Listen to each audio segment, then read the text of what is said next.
Hi, everyone, and welcome back to Margin for Error. I'm excited today because we have Jasmine Ober, founder and CEO of Pitch Genius, a pitch deck consulting firm that helps startups build decks, prepare for due diligence, shape their fundraising strategy, and really hook for investors.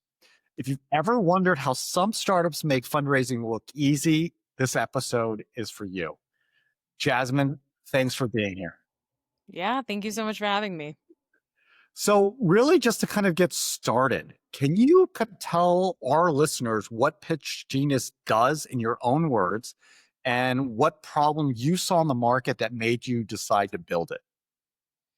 Definitely. So, we prepare founders and CEOs for their capital raises. And this is both experience and inexperience. So, for the experienced founders who have made their exits, we're like that outsourcing solution that they can trust to do, sure, a great deck, storytelling, market sizing, and all the nuts and bolts. But also for founders who are raising for the very first time, they have no idea what the processes or what they're doing, what their materials should look like.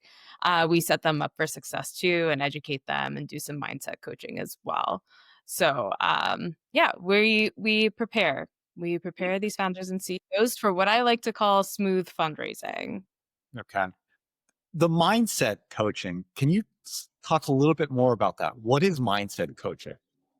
Yeah, it's so many founders are um kind of complicate what fundraising actually is. And so there's just like a basic mindset I like to give all of my clients who haven't raised before for what how to approach investors, how to build relationships.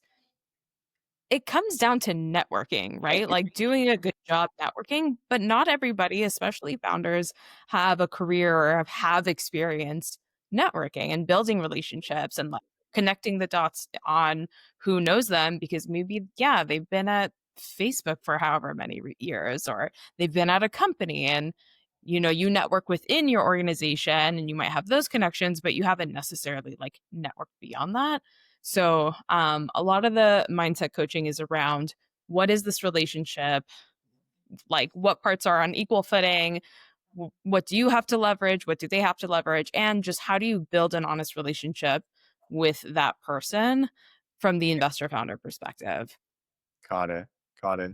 When it comes to building a pitch deck consulting company, what was your journey before starting the company? I mean, were there defining moments or experiences that led you to believe kind of this was your calling to work on pitch decks, helping helping founders fundraise and kind of help them realize their dreams? Yeah, there were many defining moments, and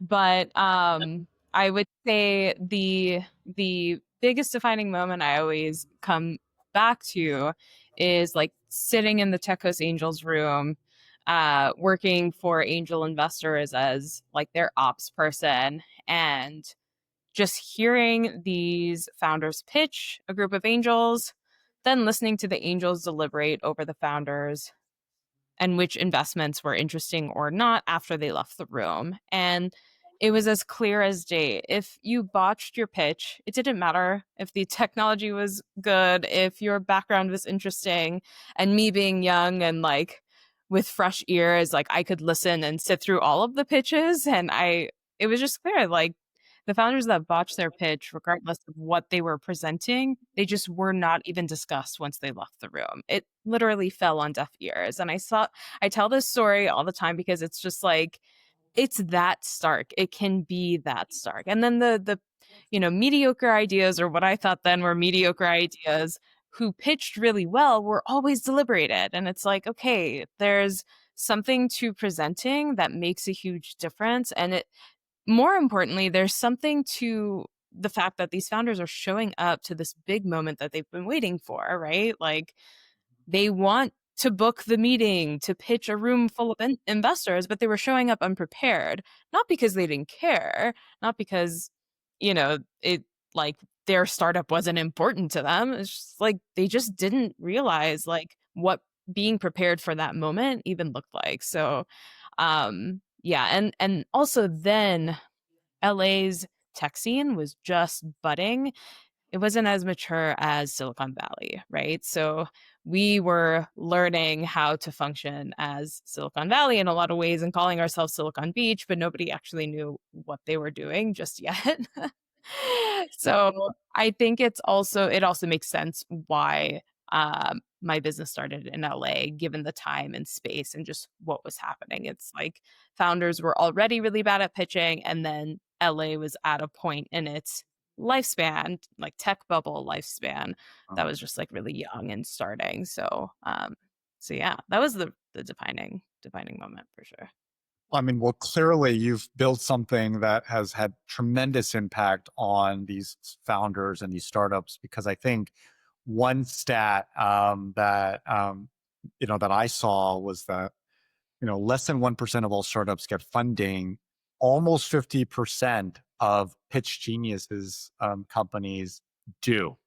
And I think that's really testimony to your approach and kind of the type of care and support that you give these founders. So, but can you share what really then differentiates Pitch Genius? I mean, there's a number of different firms and designers out there that say that they can offer to help.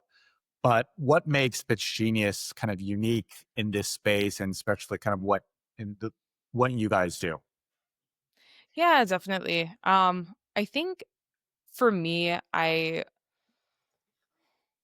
the approach is holistic, especially now. So it's not just about the pitch deck, it's not just about the design of it, making sure you have all the right slides. Of course, it needs to tell a story. I think there are two differentiators that are really important. First is like, I'm actually even more so concerned with the hook of the pitch than like the overall story. It's like, for me, we have a very specific methodology for how you arrive at your opening words, the first batch of slides, the first things you say to get an investor to either continue clicking through your deck or to decide to book a meeting or not, right? Like, where do you actually begin this conversation is so important. And through, you know, interviewing our founders, doing market research, understanding their positioning within the landscape, we can arrive at that answer. And then the holistic aspect is that, again, we're not just concerned with the deck, we're concerned with making sure they're prepared for the conversation and for due diligence. And it's really like that three-pronged approach, like a deck that's going to open doors and book meetings and work for you, right? Instead of like land an investor's inbox and they're just like, I'm not even, A, I'm not going to sit through this. B, like, I'm not going to send this to anyone because it's embarrassing. Like, this can't come from me and my network, right? So we need a deck that functions well, that books meetings, opens doors, that people want to share with their networks. That's the first. The second is, are you prepared for that conversation, the Q&A? What are those questions that are going to be really hard hitting? That you feel insecure about. Okay, let's talk about them now. Let's talk about how to navigate those. Let's give you the mindset coaching to kind of have a smooth conversation, and then diligence and the data room. So we prepare them basically while we're working really hard on the deck and the research and the coaching stuff. We give them a ton of homework on how to prepare and make a robust data room so they have smooth diligence. Because what usually happens is founders like they stumble into fundraising, they find a hot lead. The hot lead provides them with this like long list of literally 100 things that they want to see within their data room and ask them to provide a data room. And the founder is like at a total loss for words, has nothing prepared, right? Has been sprinting at 100 miles per hour, and like all of their documentation is in disparate places. And what essentially happens is like you have a hot lead investor who wants to see your data room, and you're taking weeks to deliver the data room, and now like the momentum of your pitch process just like completely slows down. So that's the third prong is, let's get your data room prepared as much as possible now, right? While we're preparing your pitch, while you're preparing your pipeline as well of who you're even going to reach out to, So when that ask comes, it's like everything is fast, everything is smooth. And for the investor, for you to just be prepared with all of the things, it just makes such a difference. It creates such a clear signal to them that this is an exciting deal and that this is a founder who understands how to fundraise, which is not just important in that moment, but is going to be important for subsequent raises, right? So yeah, I hope that was like a really long-winded answer. Like, what's your one differentiator? It's like, let me talk for 5 minutes and tell you. But yeah, I hope that makes sense. No, no, that was extremely helpful. Actually, you raised a couple of points that I wanted to dig in a bit further. But before we do, I really like the way that you framed it. That it's not just this document, but it is actually a tool and it is a process, and kind of thinking about how those mechanics start to work together and what do you need to prepare for to effectively kind of go through that process. So I think that's really helpful the way that you frame the role of not just the document itself, but everything kind of before and everything that comes after, that's so important to ultimately helping the founders achieve at least this goal in as far as fundraising is concerned. Yeah, and it's like so I have just a network of people within the veteran venture community, which I just love them all so much. They're just all wonderful humans. And one of them shared that, like in the military, there's this saying that slow is smooth and smooth is fast. And I was just like, oh, yes. So I like adopted it immediately. And I was like, that's totally what we provide because a lot of founders also come to us and they're like in a rush to start fundraising. And it's like, no, no, no, no, no, no. Slow down. Let's make sure it's smooth first so then you can run fast. Because if it's not smooth, you're just like creating all of this friction within your fundraising process. You're kind of like botching these, really important gatekeepers to more investors every time you reach out to your immediate network with like the wrong words or the wrong thing. And yeah, so a part of our job is also to be like, let's slow down, let's actually prepare for this, and then run with it. Run with the campaign. It's just like a thoughtful marketing campaign. You create a thoughtful fundraising campaign, and once it feels really smooth and crisp, you can run with it. You'll iterate along the way. You'll A/B test things, sure, but yeah, that's the concept. And yeah, slow is smooth and smooth is fast. So that's somewhere in our like I'm gonna sales I'm deck. I'm gonna write that down somewhere. I really like that. I really like that. Yeah. Something else that you mentioned that I thought was really interesting is this idea of hook development or creating the hook that's early on. Yeah. I know you have a whole list of different companies that have done this very, very well. I'm curious, is there any examples or stories where kind of that even that what seems like a very innocent step of creating a hook had such a drastic change in outcome for some of these founders and these startups? Yes. Yeah, absolutely. It's kind of my favorite case study of this year, and it felt like a nice like a crescendo to all of my crafting. Because I had a client this year who was in the AI space, which is so like crowded, rapidly morphing, like there are competitors just, coming up every single day.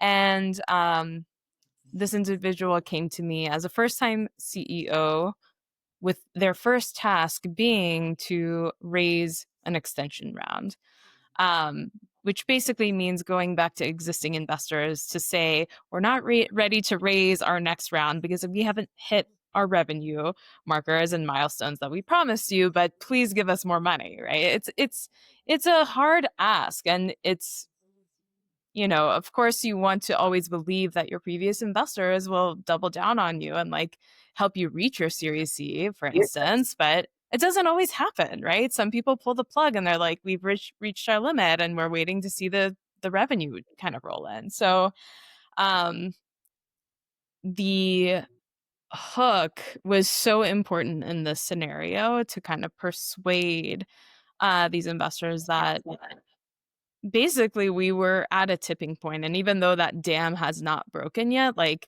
pipeline is full and the revenue is there and things will turn and they are going to be the leader in the market to capture all of this pipeline.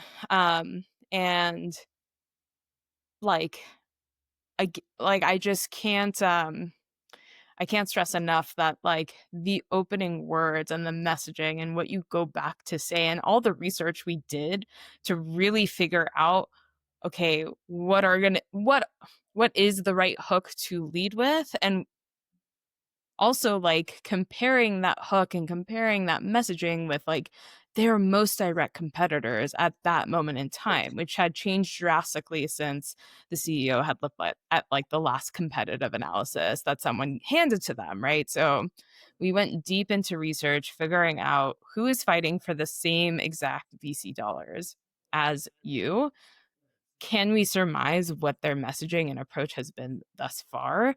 And how do we get you to stand out and tell a different story, tell the right story to convince your previous investors to double down? Um, he was quite nervous about it. There, for me, it's like I don't get nervous anymore because I've been in so many like high strung, sticky situations that I've just learned it's a part of my well being in this role to like not freak out over every single, high intensity pitch. Every pitch is important, really, to me, especially. But he ended up raising most of his Series B extension like within a week after we had completed the deck, and he just like basically did his roadshow with his existing investors. And yeah, that was really exciting. Every once in a while I get a client where I'm like, we build the deck and then like a week later it's closed, and it's always really exciting. But so yeah, That, that's a good example. that is a great story. I mean, again, especially that type of round, if you want to call it that, or at least that type of fundraising, as you said, is not an easy one to have. It's definitely a difficult conversation for founders to have, or definitely their existing investors. So that's a great. That sounds like a great win. Um, along that line, I'm kind of curious. And you mentioned this earlier.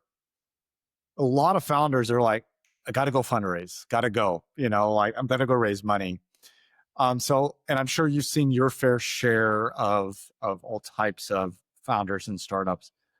What kind of advice would you give when a founder is, let's say, at least taking some time to contemplate whether or not they should be starting to fundraise now or prepare for a fundraise in the future? Is there any advice that you would give a founder who's thinking about fundraising? Yeah. It so much depends on their existing network and um clout, if you will, and also just like where we are within the fundraising cycle, which has been so wonky the past 5 years. It's been really hard to like predict if like fundraising is going to pick up or not when it usually does, like pre 2020, normally normal cycle, normal economy days. So but I will say this, like some founders, they come to me and it's like there's no network. The product is also quite early and there's very little traction, or they're completely pre-revenue. Um, and that type of founder, I'm usually giving them the advice on how to start building pipeline and how to start networking and just putting themselves out there. Because it's such a difficult place to start fundraising from, especially if you're not like the expert or the single person who could execute on that thing. So every situation is really different. So some founders just need to slow down and like start networking, start putting themselves out there, start having conversations to just like build buzz, build interest before they really, really invest in like a deck, doing their market sizing, all this stuff. On the flip side, like some founders come to me and they have their network, they have enough traction. They may go to market and most investors will say that they're too early, right? Because every investor is like wanting as much traction as possible, as much mitigated risk as possible before they invest. Um, so in that scenario, like I I would recommend that they move forward, right? Like your numbers probably aren't there yet. And like you're at a place where you could have a deck if all of these conversations are just warm leads and turn into warm leads and everybody's pushing you to like hit some kind of metric first and then follow up with them, then okay, the market's going to basically tell you when the right time is to fundraise and that everybody's basically not going to fall into place until you hit the specific fundable milestone. Um, that said, who's to say that you can't find an investor who's willing to take on the risk earlier on? So you really never know. There are some people it's as clear as day. It's too early and you have no network. Hit pause, go network, go build some kind of base for your fundraising, and then and continue to build product and build traction, and then we can talk. But for those that have those things, it's like okay, yeah, anything is possible.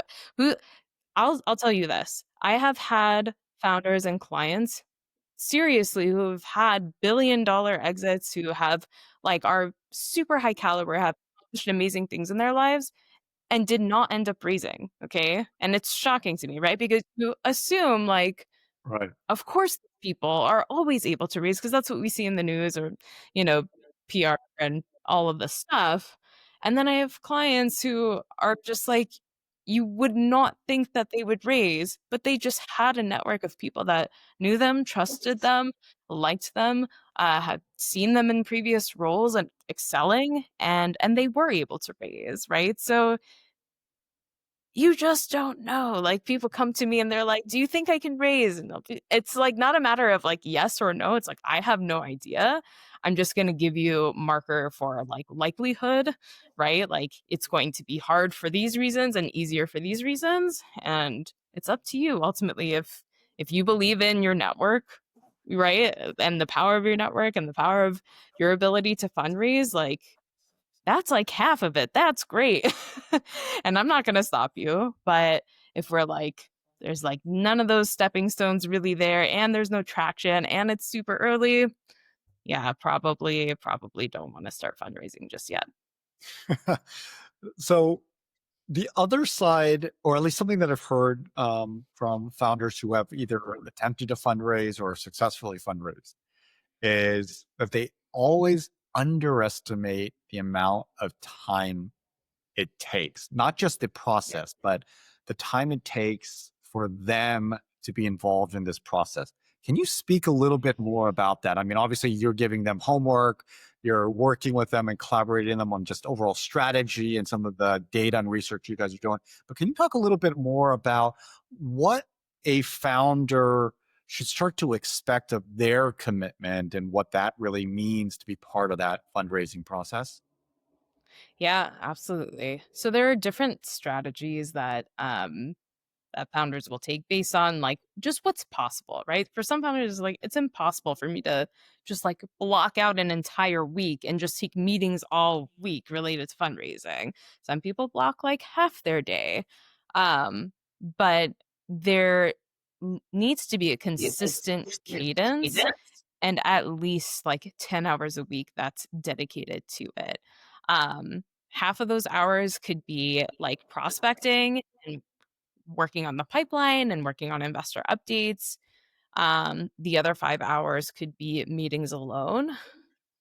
And you should also just have random blockers within your schedule every single week to dedicate time to fundraising, whether it's to take the meeting or to again do investor updates or I don't know, update the deck with more traction, whatever it's gonna be. But 10 hours a week is at a minimum. In certain situations, especially if the founder is the startup is just running out of cash and they only have 3 months of runway. That happens a lot. that then it becomes their full-time job to fundraise. Like nothing else on their calendar really matters at this point. And so they need to be just like full on gas pedal towards fundraising and taking meetings. So yeah, it's kind of like that, and um it's easier for founders who are like really great delegators, probably later stage founders or CEOs who are like, oh yeah, like they already know their primary role and they've already set themselves up and have a team that like sets them up for their primary job to be, sure, CEO and fundraising. Like those are the two things that I do. But for earlier stage startups, it's like a lot to manage. It's endless hours. It's a huge undertaking. It's not easy. And if you're a founder who's like heads down constantly in product, doesn't have a team to support sales, but like a full sales pipeline, right? And like you're the lead salesperson. What like what usually happens is that founder ends up just like sticking with sales and never getting to fundraising because the traction is more important and nurturing that pipeline is more important. Um, so so yeah, it's I think the most important thing is founders, yes, realizing how much time it takes and then creating the capacity and space and bandwidth within their schedule to just like have that available throughout their week for weeks to come. And yeah, so it takes time. It takes a lot of energy and time, and it's not like, yeah, you don't want to be like rescheduling your current, your day every single time a new meeting comes up either. So I'm just a fan of like block time out of your schedule. You dedicate your time to that, to fundraising during that period, and you can't burn yourself out on it. And if you're running out of cash, like you're sprinting towards fundraising basically every single day for as many hours as you can. So Is there a cadence? I know maybe this is related to that coaching mindset you were talking about earlier, but just in terms of coaching, just to make sure, hey, every 2 weeks, we're always going to have an hour where you will definitely be kind of working with us and our team around kind of these things, just to make sure that they're keeping up with the pace, of everything, assuming that they're not as disciplined and block off 5 hours, 10 hours per week to do the things that they probably need to do if they're actively trying to fundraise. Is there something that you and your team try to do to make sure that they kind of almost like a trainer stay on top of things? yeah, that's a great question.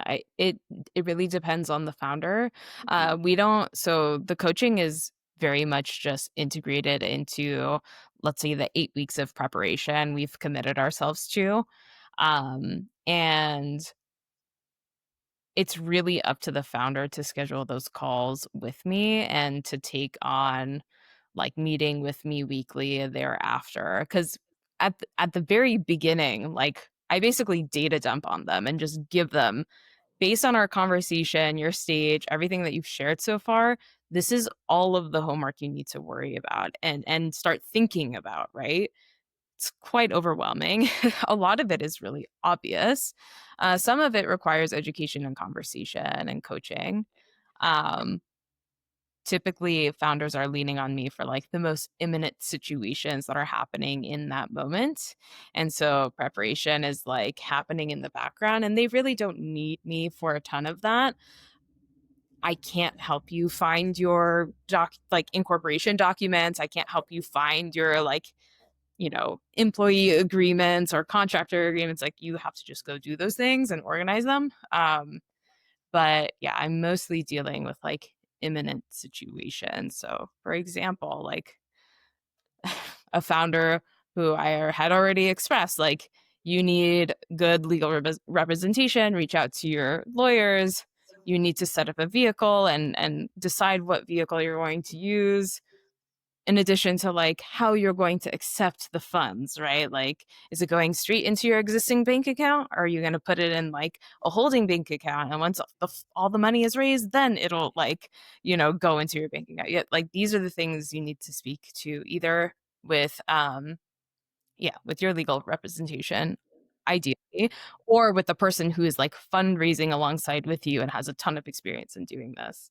It's a different um, price point and thing. But anyways, and her email ended up being, I have someone that wants to write a $25,000 check.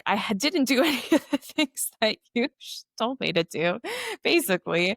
But how can I respond? Like, how do I even respond? Right. And so, I just told her, here we go again. Like, just say, we're so excited, obviously for you to participate. Can you please provide me with this information? Knowing like, okay, the term sheet and the safe is going to need these basic things so they can like send out the agreement and get it signed and just start there. And then please call your lawyer. Like, please reach out because you need the documentation, right? And I don't make those decisions for my clients. I only guide them to like what the steps are that they should do. It's not like I'm recommending Carta to everyone, although Carta works fantastic, right? It really is like their legal rep who is going to make those decisions with them that they need to speak to. So I hope that makes sense. No, Clear.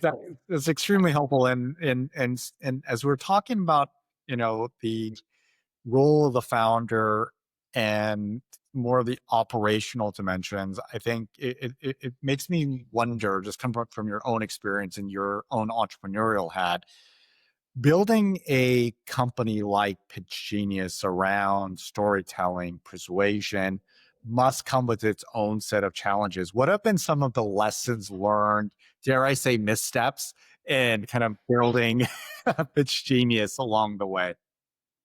Yeah. Man. Um, missteps.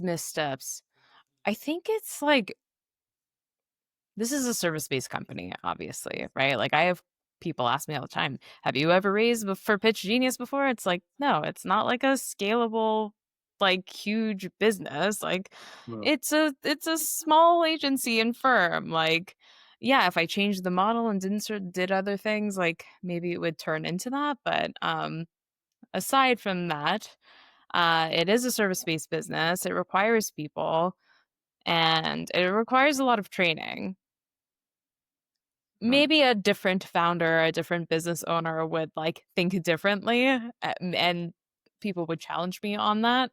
But I think it takes like a specific person to want to be a pitch genius, right? Like I think there are just like a handful of people in this world who have an affinity for pitch decks, for presenting, have that like left brain, right brain combination, and they just like enjoy it. And so there are definitely people within that realm.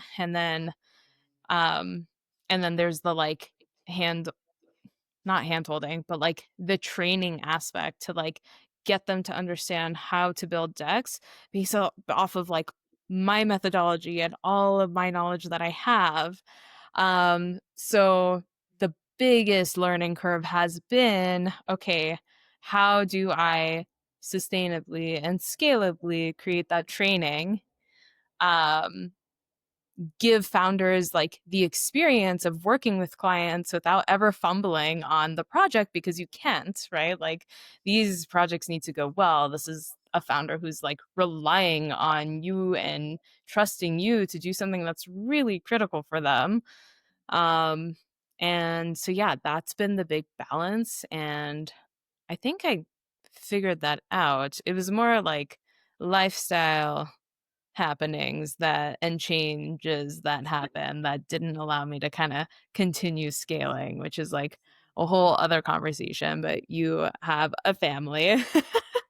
I am a young mother of soon to be two, and yeah, that was the biggest challenge, is just like like keeping a team that is like fully trained and doing great client work and growing at the same time. That's been the biggest challenge. Yeah. So, and the other thing is, um we're so concentrated on helping founders raise capital. I mean, we work with VCs as well to build their fund decks, We've built PE decks. We, have built B2B sales decks. Everybody knows us for investor pitches, specifically like angel VC and within that realm. And so whenever fundraising dries, it's like, oh man, like okay, our like pipeline slows as well, right? Because people are not investing in their pitch decks at that time. So it's like I've had this business for 9 years. I've known this flaw about this business for the past 9 years. And have I filled it just yet? Like have I figured out how to solve that just yet? I know how to solve it.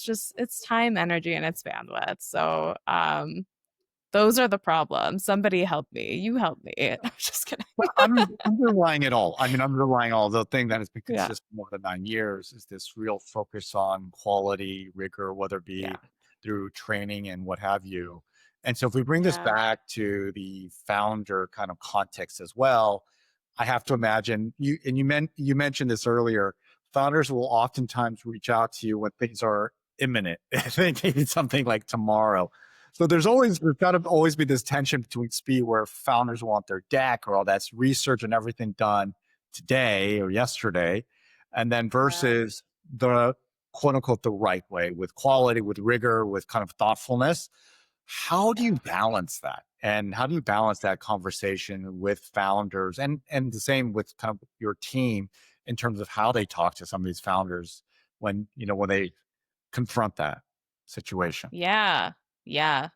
Um, it's really about like only taking on what we know we can deliver. Like I'm so past that stage in my life where I can just like be like, "Oh yeah, you want that within a week? Like I'll get that done." And then like work for 12 hours a day and it's like, yeah, I did that early on within the business cuz I wanted the clientele, but there is a certain point in um there was just like a certain point where that just wasn't possible anymore and I didn't want to do it anymore. On top of the fact that you want to, hire people and attract people and give them work life balance, which matters so much today, and not like suck them into a role that has them working, in the middle of the night. It's just not enjoyable. It's stressful. If that was a big lesson I learned early on in the business was like, I cannot follow the speed of the founder within their startup. Like, of course, they would want it done within 3 days. And if were up to them, they'd stay up for 24 hours every single day and get it done, right? I cannot sustainably like work that way and have multiple clients at once and deliver high quality. So how do you manage it? Again, it really like people come to me with 1 week, timelines. And either I don't take the project because I am just, first of all, probably already have a client load. And the reality is the outcome is not going to be worth whatever I charge you for. And therefore, like, I'm just not going to charge you it. And I'm not going to put myself in that position. And I'm not going to let you down. Right. So a lot of it is just like saying no. Um, and then the other side of it is extending timelines and figuring out, like really talking to them and figuring out, okay, exactly how important is it for it to be done within 1 week? Is that your anxiety telling me that? Or like, do we really have more time to get this done correctly? Because if you try to get this done with me within a week, like you're not going to have much say in the process. You're going to just like we're going to end the project within a week. You will have paid me my retainer, right? And that's what it's going to cost. And then you're going to wake up Saturday morning and be like, "Oh shoot, there's more work to be done." It's just not going to be worth it for you, right? Um so yeah, it's saying no, and then it's just like legitimately figuring out how to slow them down and figuring out whether this is like truly imminent and if we can make impact within the timeline that they're really craving, or if we can just like extend this timeline, do it right, and persuade them and convince them, show them that taking more time is going to lead to better results. And like, do not fear, do not freak out. Here's an email you can use to buy yourself more time. Like, I will give that copy away for free before committing to a timeline that I know is just not going to serve that company. I think you've kind of touched upon this, just in terms of how you communicate and really kind of manage expectations, but make, manage expectations so it's right for everybody. Yeah. That being said, is there any kind of routines, habit, or kind of mindset shifts that you do to try to stay focused on making sure that, you know, your North Star, that you're pointing to your own North Star and, the things that are important to you? Are there just things that you do for yourself as a entrepreneur, as a founder, as a leader? Such a good question. I was getting coffee with a friend this morning who she she's now like head of ops for her husband's company, and the both of them are like grinding and working a lot and not working out and not eating, and this is what came up for me because I've totally been there, right? Like where you're just kind of unhinged, working too much, your relationship or marriage is like suffering, your kids are missing you, like the whole thing. Like I get that. And I've been there. What came up for me was realizing that first of all, like I only work 9:30 a.m. to 4:30, 5 p.m. Period. I don't get on my computer on the weekends.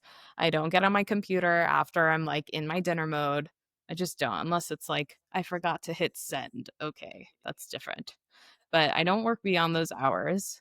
And the big shift in making that happen was A, like just never sacrificing myself, my dinner time with my family, my workout time, um, and making that like a non negotiable. And I give my husband all of the praise for that because when he met me, I was a total workaholic, and and he just wasn't having it. He's just not that person. He has this incredible will to like just always make sure to work out and eat healthy and to just take care of himself, drink enough water throughout the day. It's like, who are you? But I love him. That's why he came into my life. And so there's that. And then I realized like at a certain point, like, oh, I only have this time within the day.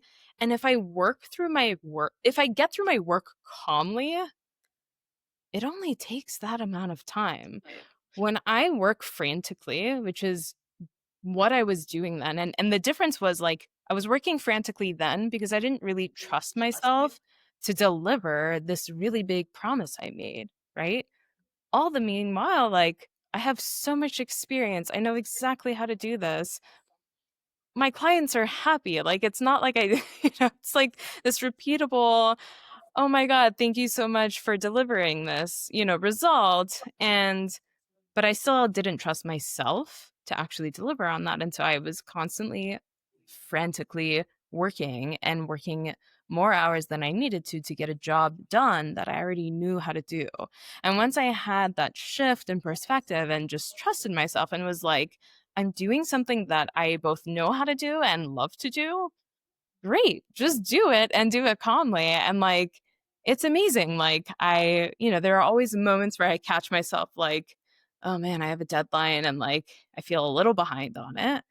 And, but I always remind myself, like, okay, just chill out. You got this and you can get this done within the time frame. It's not a big deal and you've done this before. So I think that's been my like saving grace, like working frantically and way too much. And there's like depreciating value that comes out of that.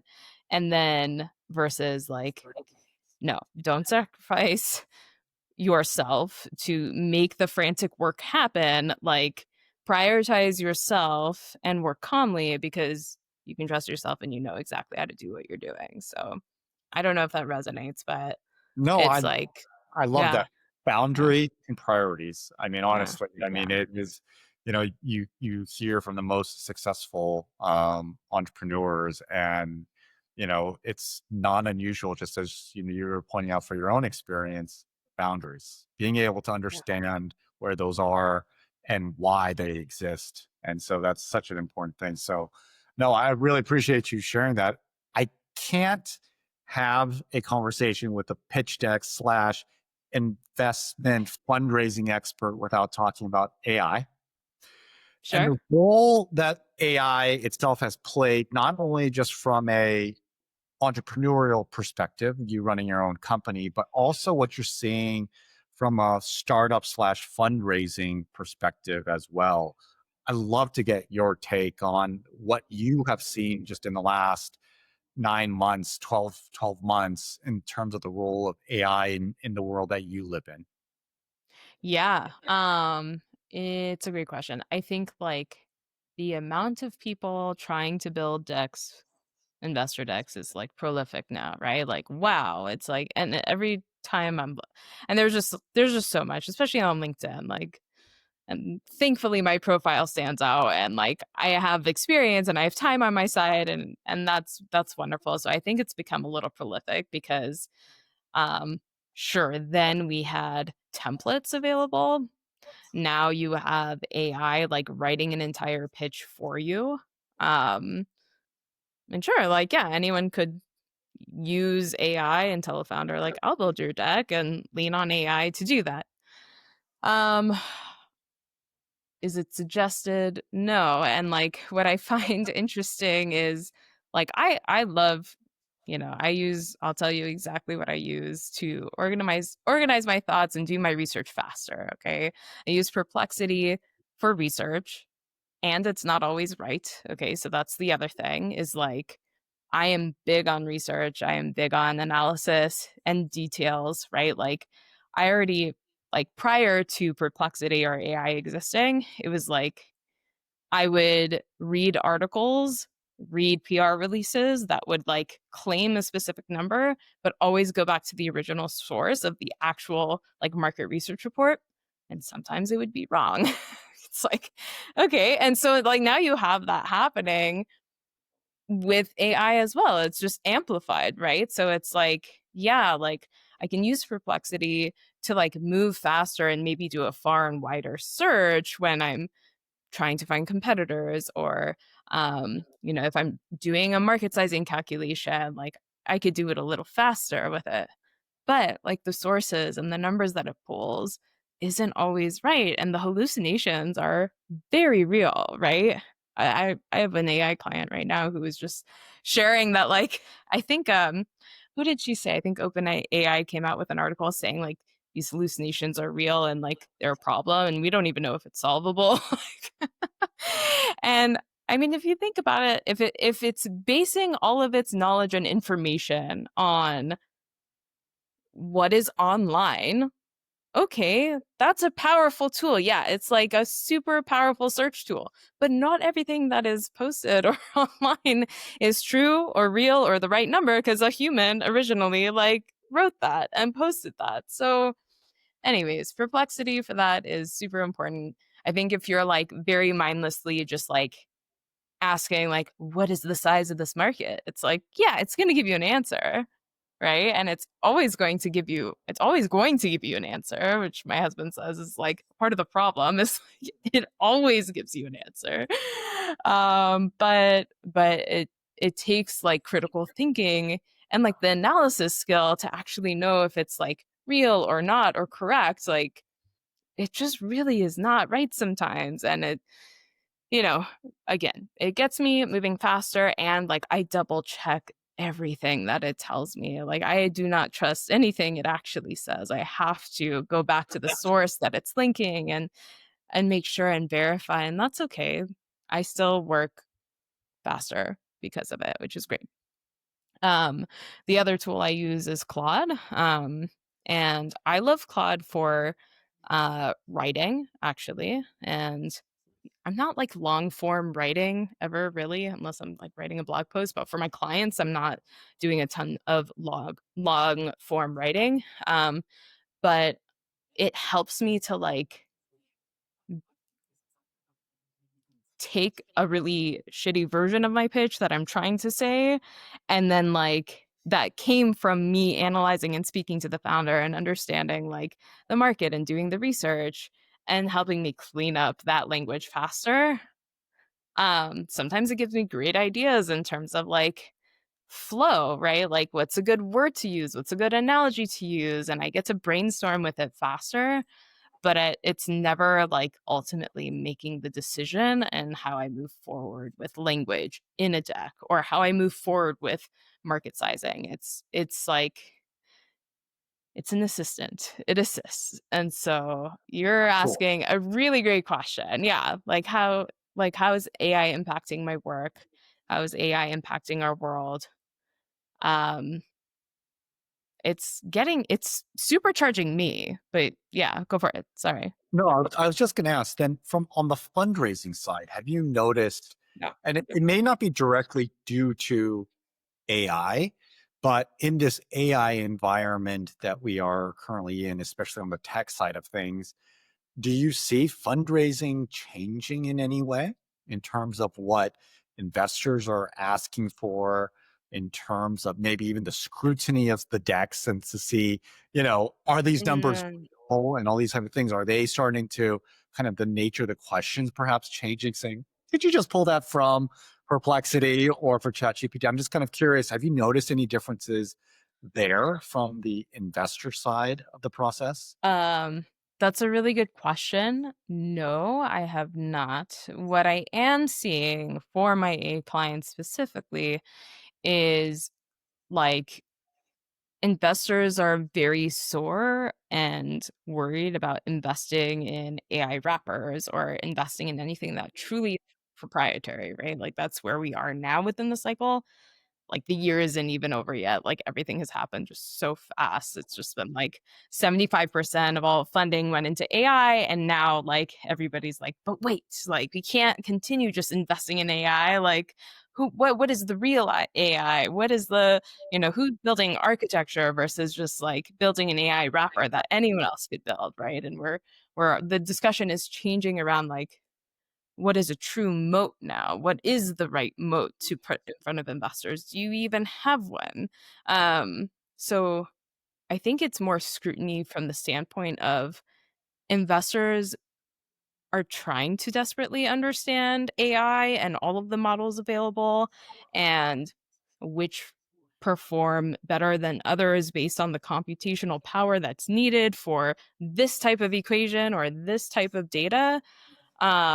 And they're a little lost. They also like they want to understand, but they're also lost.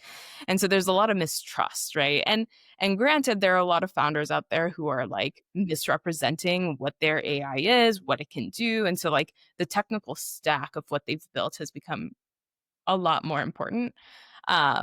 And really like showing good faith in the fact that like I'm we are like AI experts, right? Like AI isn't a hobby for me. I had a client said that and I loved it. I was like, oh yeah, that's really good. I didn't just like decide one day that I was going to get into AI. Like I've been working with this technology for the past 10 years or 20 years. And like let me educate you and explain to you exactly like what's going on. When you can approach the pitch from that angle, I think it like calms an investor down. But if you're like just trying to present something that's like really amazing and flashy without explaining like the technical details of it because you yourself don't understand it or because you think it's not important, like that's not flying anymore. I had a client actually just share that she's speaking to investors and like all they want to see to start is the technical stack side. Like they won't even take the meeting with her before reviewing that particular slide. So it's for sure shifting things for AI companies specifically, but like is it shifting anything else? No, I've seen some founders like, they're using AI to like create documentation and it's of course it's just like this really long document now. Like you like it's great. Yeah, it looks really nice. It's formatted great and it's just like it AI like writes in a way where it like sounds so good that it like I don't even know what I'm actually reading at times. I'm like, wait, like that made sense, but did it? So I don't know. Those are the shifts I'm seeing. Those are the shifts I'm seeing. We could probably talk for hours, but I do have one last question for you. And this is what we ask everyone, which is there one thing you hope listeners kind of take away from this conversation, perhaps something small but practical that they can act on this week, whether it be for their pitch deck, whether it be fundraising or even thinking about fundraising, but any kind of takeaway that you would want to share with listeners? Yeah, it's a good one. Um, I would say if you are a founder and you have an existing pitch, go look back at your deck and ask yourself, could a competitor, could someone who is trying to raise the same dollars as I am have made the same exact pitch? And if the answer is yes, then you haven't told the right story. You haven't differentiated yourself enough and you haven't positioned yourself well enough within the hook of your pitch, within your deck, to actually stand out from the other people that are sending decks that may or may not look exactly like yours. So I think it's a wonderful test. Just like go back, put yourself in your competitor's shoes. Could they have written the same pitch? If the answer is yes, you need to change it up. It's not going to make the cut because you are one deal in a sea of prolific deals, right? Like it's just everybody's trying to fundraise, everybody has a solution right now. Assume that there are other people out there making the same exact pitch as you are and that you need to approach it from a different angle. And what is that angle going to be? I love that. That's a great, great takeaway. And it's simple yet really powerful way of kind of seeing where you really are, against your competitors. So thank you, Jasmine. I really Yeah. appreciate the time, the insights, and really just kind of sharing, your journey creating Pitch Genius. I will definitely be sharing links to your company's website and other kind of information about you and the amazing work that you guys do. So thank you Thank again, you. Jasmine, for joining us today. No, thank you, Ed. Thank you so much. It was fun.